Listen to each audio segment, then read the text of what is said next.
The alien warship Crimson Talon moved silently through the dark space, following its target like a hunter stalking wounded prey. Captain Vexlar and his crew had been watching the human cargo ship drift helplessly in front of them for 3 whole days. The alien captain's many eyes shone with pleasure as he looked at the readings on his command screen. Everything was going according to plan. "Get the boarding pods ready," Vexlar said in a harsh whisper that echoed through the bridge. His crew worked quickly, eager to win again easily. They had done this so many times that it was almost second nature. The Mackenzie's Gambit was the name of the human ship, and their scans showed that it was bringing medical supplies to one of the outer colonies. Their sensors showed that there were only 20 people on board, which was more important. 20 scared civilians versus 40 trained Zelthari warriors. The math was easy and the result seemed clear. Vexlar clicked his mandibles together, which was a smile for his kind. He told his second-in-command, "Their distress beacon has been going off for hours. Engine failure. Life support is failing. They are probably thankful that we found them." He laughed in a way that made a noise.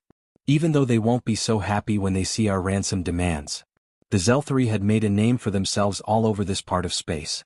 They were raiders and pirates who took what they wanted from anyone who got in their way. In just the past year they had successfully raided 17 different types of animals. Some had fought back but only for a short time. Most of them just gave up when they realized that fighting back was pointless. The Zelthari always had more ships, weapons and warriors. They always came out on top. This part of space was new to people. Their ships had only recently started showing up in the area. Of course, Vexlar had heard stories about them. There were myths and legends about every kind of animal. Some people said that people were dangerous and hard to predict. But Vexlar didn't pay any attention to what they said. He had been attacking ships for 15 cycles, and before they gave up, every species said the same thing about themselves. People would be the same. "Launch the pods," Vexlar said. 6 boarding pods broke away from the Crimson Talon. These small metal spheres flew through space toward the drifting cargo ship. They hit the hull with perfect accuracy, and their drill tips spun so fast that they cut through the metal like it was soft clay. They broke through the outer hull in seconds, making it easy for the raiding party to get in. 40 Zelthari warriors stormed the human ship, ready to fight. Their weapons were ready, and their armor shone in the emergency lights. They moved quickly and efficiently as they had done many times before. Every warrior knew what they had to do, where they were, and what they wanted to do. The ship's interior was dark, with red emergency lights casting long shadows down the narrow hallways. The Zelthari thought the air smelled strange, different from the ships of other species they had attacked. It had a metallic taste, like something that was almost sharp. "Spread out," the team leader told them over their communications network. "Normal formation. Make sure the bridge, engineering and cargo bay are safe. Get all the people together." Their thermal sensors made things very clear. The heat signatures of the people were moving deeper into the ship, down the main corridor toward the cargo bay at the back. Great. The people were running and grouping together, which made it easier for the animals to catch them. It was exactly what scared people always did. One of the warriors said with a laugh. "They're cornering themselves in the cargo bay. This will be done in a few minutes." The Zelthari moved forward with confidence, their weapons keeping an eye on every shadow and doorway. They had armor that was thick enough to stop most civilian weapons, and there were twice as many of them as humans. Some of the warriors were already planning how to spend their share of the money. Medical supplies were important, and ships with people on them often carried other useful things. There would also be a ransom for the crew. People seemed to care about their own kind, which meant they would pay a lot to get them back. As they went deeper into the ship, none of the Zelthari saw the little cameras that were watching them all the time. They didn't notice the blast doors that had quietly closed behind them, blocking their way out.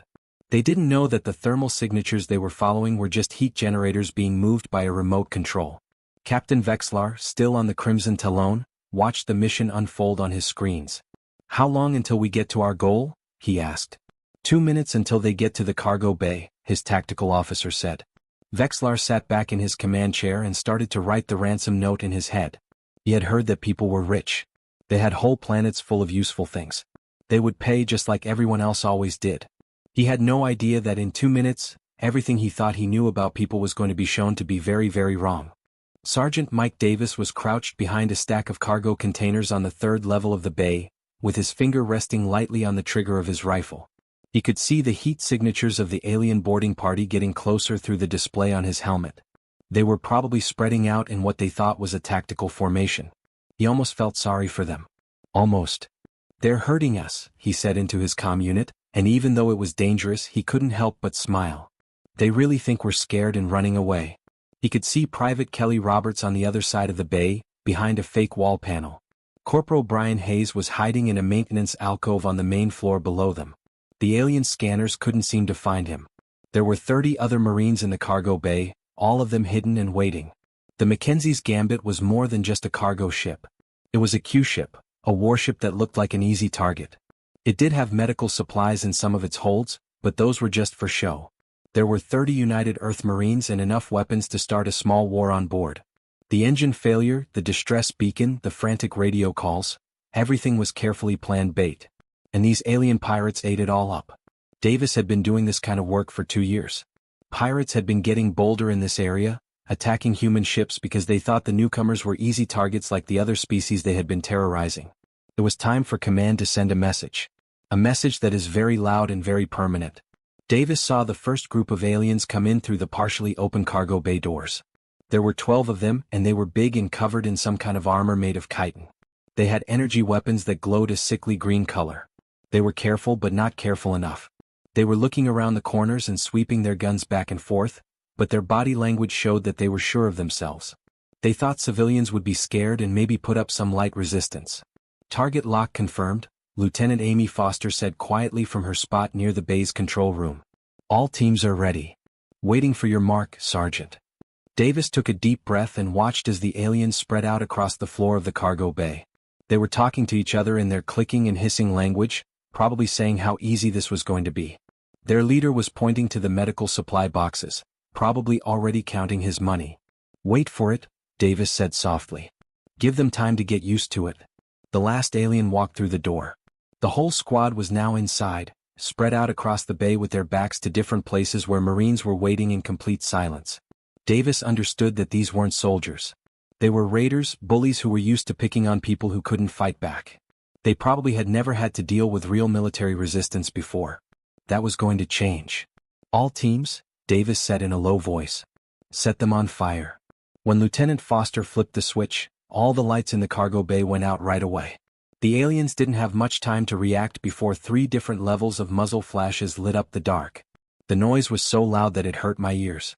30 rifles firing in a small space made a thunderstorm of noise that bounced off the metal walls. The aliens' armor was made to stop energy weapons and simple projectiles, but it broke when it was hit by modern human bullets. Bullets that could go through reinforced concrete ripped through the chitinous plates like they were made of cardboard. The alien squad leader had just enough time to raise his gun before 3 bullets hit him in the middle. In the split second before his brain stopped working, his last thought was just confusion. The people hadn't yelled. They hadn't asked for surrender. They didn't even try to work things out. They had just started shooting without warning, without mercy, and with a level of violence that his mind couldn't handle.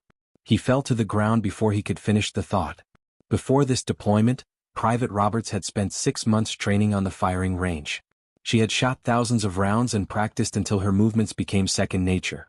All that training kicked in when the real fighting started. She didn't think, she just did it. Aim, breathe, squeeze, and then move on to the next target. The aliens were falling so quickly that they didn't even have time to shoot back. Corporal Hayes, who was on the main level, had the best view of the destruction. He saw the aliens trying to get together, hide, and figure out where the attack was coming from. But there was no place to hide. The Marines had made overlapping fields of fire, making the whole cargo bay a killing zone. There were guns waiting for the aliens no matter which way they turned. One alien was able to fire his energy weapon wildly into the dark, and the green bolt burned a hole in the ceiling. That was the only shot any of them got off. The whole engagement took 15 seconds. When Davis said to stop firing, there were 12 alien bodies on the floor of the cargo bay. Their armor was broken and their weapons were silent. The smell of gunpowder and burnt metal mixed with the smoke in the air. "First blood to humanity," Lieutenant Foster said quietly, her voice steady even though she was full of adrenaline. "Cargo bay is safe." Davis stood up and kept his rifle aimed at the bodies below, looking for any signs of life. There wasn't any. He turned on his comm to the ship-wide channel. "The cargo bay is clear, Captain Turner. 12 enemies killed, no friendly deaths. They completely fell for the bait." Captain Rachel Turner's voice came back calm and professional from the bridge. "Understood, Sergeant. Get ready for the next wave. Now they'll come in faster and they'll be mad." Davis smiled again as he easily reloaded his rifle. Okay. Enemies who were angry made mistakes. The Marines could take advantage of mistakes. The other Marines were already moving around him to get ready for the next phase. They walked quietly over the bodies of the aliens without checking them. The aliens weren't really the bad guys. They were the first to learn a hard lesson that would affect this whole area of space. People didn't make deals with pirates. People didn't pay ransoms. And people definitely didn't give up. The trap had been set and the real hunt was just starting. Captain Vexlar couldn't believe what he saw on his command screen. Another set of life signs just disappeared from his tactical display. Team 3 was quiet just like Team 1 had been before them. His clawed hands held onto the edge of his console so tightly that it left marks in the metal that he yelled into the communications array, "We lost contact with Teams 1 and 3. His voice broke with something he hadn't felt in years. Fear. Panic that is real. All units, report your status right away. The answers came back all over the place and confused. Team 2 was stuck near engineering and was being shot at from all sides. Half of Team 4's members had died, and they were trying to get back to the boarding pods. Team 5 wasn't answering at all. His planned raid had turned into chaos in less than 5 minutes. The sensor readings scared Vexlar the most. The people were no longer gathering in the cargo bay. They were everywhere and nowhere, moving through parts of the ship that his scanners couldn't see. Ventilation shafts, maintenance crawlways, service tunnels, and other spaces that were so small that his warriors could barely fit through them. The people were using the ship as a weapon, and his troops were being killed one by one. One of his squad leaders gasped over the radio, "They're in the walls. We can hear them but we can't see them. They're in the walls." Corporal Tom Jackson crawled through a narrow maintenance tunnel that ran above the main corridor of the Mackenzie's Gambit. He moved quietly as he had done many times before. He had a rifle slung over his back and a combat knife in his hands. The blade was dark with alien blood. He could see 3 aliens moving in a tight formation below him through the metal grating. Their weapons were nervously sweeping back and forth. Jackson grew up in the Colorado mountains and went hunting with his dad when he was 10. He was patient. He knew how to wait for the right time. He also knew that the best hunters never let their prey see them coming. He stood right above the last alien, took a deep breath, and then fell through a ceiling panel like a shadow. Before the alien even knew he was there, his knife slipped between the creature's helmet and chest armor. The alien's scream began but never ended. Jackson's blade cut it off. The other 2 aliens turned around but Jackson was already moving. His body was low and his movements were smooth. He had been training for years to fight in close quarters, sparring with instructors whose job it was to turn Marines into good fighters in tight spaces. Jackson's knife found the throat of the second alien just as it was about to use its weapon. The third one was able to fire, but the shot missed, burning the wall as Jackson rolled under the blast and came up inside the alien's guard. 3 seconds, 3 aliens down, and Jackson was already on the move again, going into another access tunnel before help could get there. He whispered into his comm, "Ghost 3 to all units. 3 more down, Section 7. Going to stop Team 4. Similar things were happening all over the ship. The Marines had spent weeks learning the layout of Mackenzie's Gambit, memorizing every entrance, every shortcut, and every place to hide. They knew this ship better than they knew their own houses. The aliens were in a strange place and could die at any moment. Private Danny Cole was crouched in a doorway that was dark when he heard aliens walking toward him. He didn't get tense or give away where he was. He just waited, calm and ready, until the first alien walked by his spot. Then he came out from behind them and shot them from very close range. By the time the others figured out what was going on, Cole was already gone. He had slipped through a door that led to a service stairwell that the aliens didn't even know was there. The aliens had one big problem. They were used to fighting species that were scared of close combat and would give up instead of fighting to the death. Every species they had attacked before had acted in a predictable way. They would fight from a distance if they fought at all, try to negotiate and look for peaceful ways to solve problems. People were different. These Marines knew exactly what they were getting into when they signed up for this mission. They had learned how to do more than just fight. They moved through the ship like hunters, and even worse, they looked like they were having fun. The aliens could sometimes hear people laughing over the comm channels. People were joking with each other between ambushes, acting like it was a game. Lieutenant Foster was in charge of the operation from a secret command post, where he could see the locations of both Marines and aliens on several screens. She moved her troops like chess pieces, always staying one step ahead of the enemy's plans to regroup. She said, "Team Delta, 3 aliens are coming your way through Junction 5. Set up in the cross corridor. Team Echo, go around behind them and block their way out. "Copy that, Lieutenant," was the answer. "Setting the trap now." The aliens never had a chance. They walked right into the trap, and by the time they figured out what was going on, it was too late.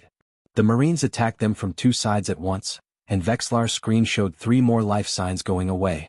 The alien captain was watching his carefully planned raid fall apart on the Crimson Talon. He still had 28 warriors left, but they were all over the place, unorganized and being hunted down one by one. He had sent his best teams and most experienced fighters, and they were dying to what his sensors said were only 20 people. But his sensors had been wrong. Very wrong. He asked his sensor officer, "How many people are really on that ship?" The officer's hands shook as he set up his gear again. "Captain, I'm seeing at least 50 different heat signatures right now and maybe more. They must have been hiding in cold storage rooms or protected areas. Our first scans only picked up a small part of their actual numbers." Vexlar's confidence was shattered. There were 50 people on the ship and they looked like trained soldiers. The ship was clearly made for this kind of ambush. He had led his soldiers into a slaughterhouse. He told all the teams to leave right away. "Go back to the boarding pods. We're calling off the mission." But when his warriors tried to run away, they found that their way was blocked. Blast doors had closed behind them, blocking their way out. The humans had been in charge of the ship's systems the whole time, leading the aliens deeper into the trap with every step. It had been 15 minutes since the first shots were fired in the cargo bay. In that time, 12 aliens had died in the first ambush, and another dozen had died in ambushes, knife attacks, and planned attacks all over the ship. 28 aliens were still alive, scared and alone, being hunted by ghosts they couldn't see or predict. And the people were just getting started. As Captain Vexlar watched his tactical display turn into a nightmare, his command chair felt like a prison. The red icons that showed his warriors were blinking out one by one, and they were doing it faster than before. His mandibles clicked together nervously, a habit he thought he had gotten rid of a long time ago. Fear had a way of making people act the way they used to. "All units, fall back to the boarding pods right away," he yelled, no longer trying to hide how desperate he was. "Give up the mission. Get out of here now." His soldiers tried to follow orders. They really did. 28 scared and confused raiders who had thought they would get an easy payday ran back the way they had come. They ran through hallways they had confidently walked down just a few minutes before, forgetting their weapons in their rush to get away. Then they hit the first blast door that was closed. It's locked. The leader of Team 2 yelled into the comm, "Why won't the door open?" "We're trying to get around it, but the controls aren't working." "Use your cutting torches," Vexlar said angrily. "Burn through if you have to. Just leave." But the Marines hit again before they could even start.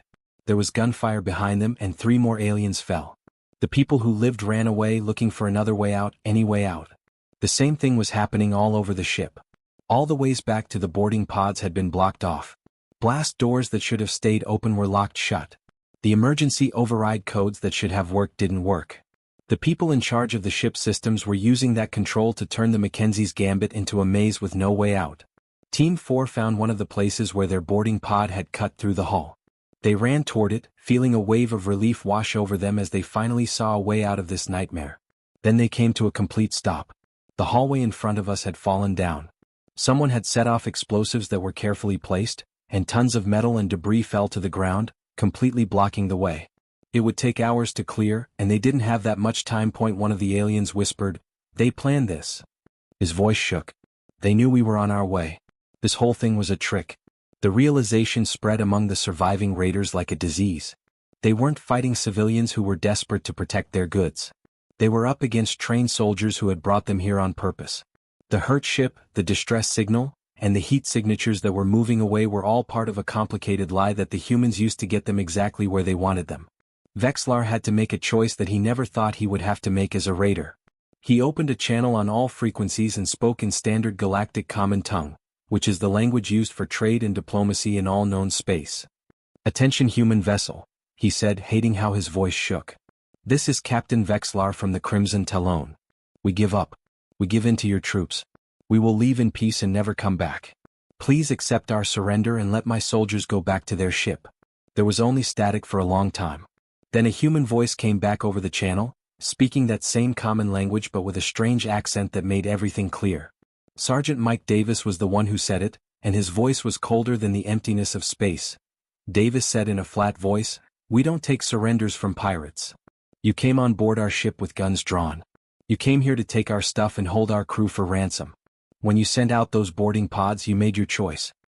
Should have looked into your prey before you decided to hunt us. Vexlar felt something inside him break. Please, he said, forgetting his pride. We messed up. We had no idea. We will pay you whatever you want. Let them live. Davis said, that's what everyone else said too. All those ships you stole from. You scared all those kinds of animals. Did you take their surrenders?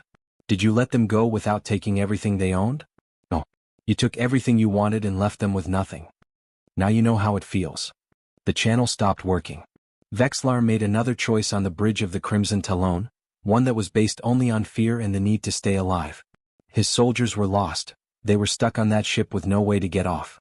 But he could still save himself and his ship. He could run away, warn other raiders about these people, and then run away. Helm, jump right away, he said. Get us out of here right now. His crew hesitated for a moment as they looked at the tactical display, where their friends were still fighting and dying. Then they remembered that their own lives were in danger and did what they were told. The engines on the Crimson Talon came to life, and the ship started to move away from the Mackenzie's Gambit, speeding up quickly to the minimum safe distance for a hyperspace jump. They got 3,000 kilometers before the sensors started making loud noises. Torpedoes. Multiple launches, yelled the tactical officer. Where did they come from? The answer was easy. The Mackenzie's Gambit had launch bays hidden in its hull that looked like regular cargo pods. Captain Rachel Turner had been waiting for this moment since the boarding pods first connected to her ship. Her finger was hovering over the firing controls. Fire all tubes, she said in a calm voice. There are no survivors.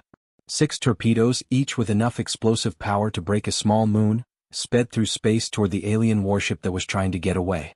The Crimson Talon tried to shoot them down, use countermeasures and move away. But the torpedoes were too quick, too clever, and too many. The first one hit the engine room, making it impossible for the ship to get away. The second and third hit the main hull hard, breaking compartments and letting air out.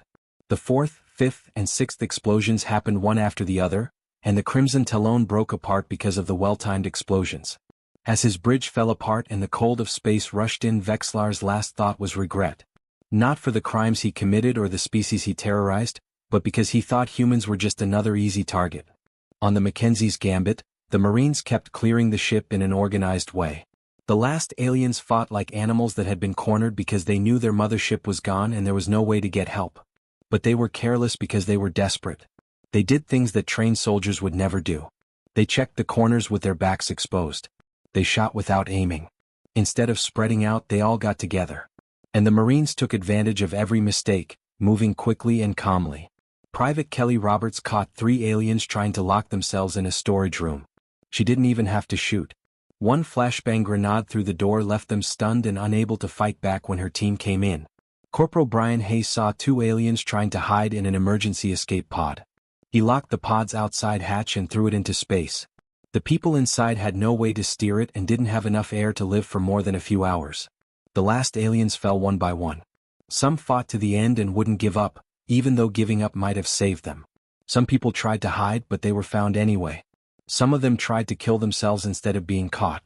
The Marines didn't give them any breaks, mercy, or second chances. The quiet that came over the Mackenzie's Gambit was almost peaceful. After 45 minutes of gunfire, explosions, and the sounds of fighting echoing through the metal halls, the sudden silence felt strange and heavy. Sergeant Mike Davis stood in the main hallway with his rifle still raised, listening for any signs of danger. There was no one there. The only sounds were the hum of the ship's life support systems and the distant crackle of small fires being put out by automatic suppression systems. All teams, report status, Lieutenant Amy Foster said over the radio. She sounded professional, but everyone could hear how tired she was. One by one the answers came in. All of the ship's sections had been cleared. We knew where every alien boarder was. 40 aliens had come into the Mackenzie's Gambit with weapons and bad intentions. There were now 40 dead aliens and their bodies were all over the ship from the cargo bay to the engineering decks. But the win came at a price. 3 Marines had died in the fighting. Private Jennifer Cole was shot directly by an alien energy weapon while she was protecting her squad's advance. Corporal Ryan Mitchell was in an explosion when an alien who was desperate set off a grenade. And Lance Corporal Steve Park had been shot during the last push to clear the engineering section. He died before the medics could get to him. Davis felt the loss of those men, But he also knew that they had all signed up for this mission knowing the risks. They died doing what they had promised to do, protecting human ships and lives from people who thought they could take what they wanted without any consequences. Captain Rachel Turner walked slowly through the hallways, her boots making a loud noise on the metal deck plates. She had a camera in her hand and was recording everything she saw. Every dead alien, every scorch mark on the walls, and every other sign of the fight that had happened. This video was important, maybe even more so than the fight itself. She stopped next to the body of the alien boarding party's second in command, a big creature whose armor had been broken by a lot of rifle fire. She said softly into the camera, "Let the galaxy know." Her voice was calm and clear. "People don't pay ransoms. We don't make deals with pirates. We don't give up our ships or our people. If you get on one of our ships with bad intentions, you won't leave. Not in handcuffs, not in escape pods, not at all. You chose to attack us, so you made your choice. We're just making sure you don't do that again." She walked through the cargo bay where the first aliens had died and where this whole thing had started. The medical supplies they had been using as bait were still there, and they were in perfect condition. The fighting didn't hurt a single crate. Those supplies were going to a colony that really needed them, and they would get there on time just like they were supposed to. "Resume course to our original destination," Turner said as she walked back to the bridge. "Damage control teams, figure out what repairs we need. Medical, get our dead ready for the right honors. And someone needs to clean up this ship. We're still on duty." The engines of the Mackenzie's Gambit started working again, and they stopped pretending to be broken. The ship turned away from the field of debris that had once been the Crimson Talon and headed for the outer colonies. All that was left was wreckage and bodies, which showed what had happened here. But Captain Turner wasn't finished. She had one last thing to do, which was the most important part of the whole mission. She sat down at the communication station and started sending the video she had recorded to all of the transmission beacons that were close enough to receive it. The video was encrypted using standard galactic communication protocols and was set up so that any species with basic technology could get it and watch it. The message spread out from the Mackenzie's Gambit like ripples on a pond. First to trade stations close by, then to planetary systems, and finally to the information networks that linked all of this space. Within hours, beings from dozens of worlds were watching the video, seeing the damage done by the failed raid, and hearing Captain Turner's calm words about what would happen to anyone who attacked human ships. The video didn't show the fighting that really happened. That would have been too graphic and too likely to be seen as propaganda. Instead, it showed what happened.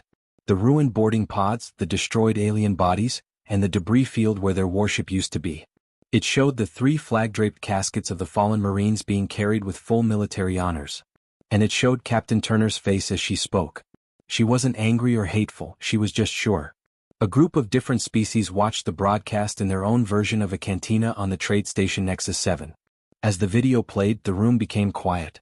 When it was over, a Karathi merchant turned to his friend, who was a trader from the Velix Confederation. The Karathi said in a low voice, "The Zelthari raided 17 species in this area. They all paid ransoms, worked out deals, and tried to find peaceful ways to solve their problems. The humans are new here," the Velix said. "The Zelthari probably thought they would be easy to catch like the others." "Zelthari don't think anything anymore," said a third voice. This was a Draxian, a type of ship that had lost 3 ships to pirates in the last year. 40 warriors dead and their whole warship gone. And the reports say that the humans only lost 3 of their own. Word spread quickly through the secret networks where pirates, raiders and smugglers did business. The Zelthari were one of the best raiding groups in the area, but a single human cargo ship wiped them out completely. The consequences were clear and scary for anyone who made their living by attacking merchant ships. After 3 days, pirate attacks on ships carrying people dropped a lot. In a week, it had dropped by 97%. The other raiders either moved to different areas or just retired, deciding that it was better to find a real job than risk running into another ship like the Mackenzie's Gambit. Some beings in the galactic community said that the humans were too harsh in their response. They said that being merciful, accepting surrenders, and putting prisoners on trial would have been more civilized. Human diplomats politely listened to these worries and then clearly stated their position. One human ambassador said at a council meeting on a neutral world, "We gave them a choice before they ever attacked. They could have chosen to trade fairly.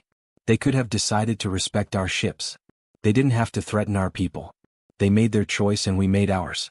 We don't want to be victims. We won't give money to every criminal with a ship and a gun to protect us. We can live with your opinion that we are uncivilized." The other 17 species that the Zelthari had attacked were happy with how the humans handled things. Some of them quietly contacted the government of Earth to ask about buying ships like the Mackenzie's Gambit or hiring human security forces to protect their merchant fleets. They had learned the hard way that showing weakness to predators only made them attack more. The Mackenzie's Gambit kept going and delivered its medical supplies on time. The crew was praised for what they did, but most people didn't know the details of the mission. The families of the 3 Marines who died were told with full honors, and their names were added to the memorial wall at Marine Corps headquarters on Earth. After a short break, Captain Turner went back to work and took charge of another Q-ship. There would be more missions, more ambushes, and more messages sent to anyone who thought humans were easy targets. When she joined the Merchant Marine years ago, she didn't think it would be the career she wanted. But it was the career that people needed right now. In the end, the lesson that spread throughout the industry was very simple. When faced with a stronger force, 17 species gave up to the Zelthari raiders. They had paid ransoms, put up with humiliation, and hoped that following orders would keep them safe. People had made a different choice. They didn't fight to get better terms. They didn't fight to get settlements or make people give up. They fought to make sure that anyone who attacked them once would never be able to do it again. Some people might say it was harsh or even cruel. But it worked too. There were a lot of different kinds of people and ideas about what was right and wrong in the stars. People had decided that the best way to keep their people safe in this big, often dangerous universe was to make it very clear that attacking people would cost too much for anyone to pay.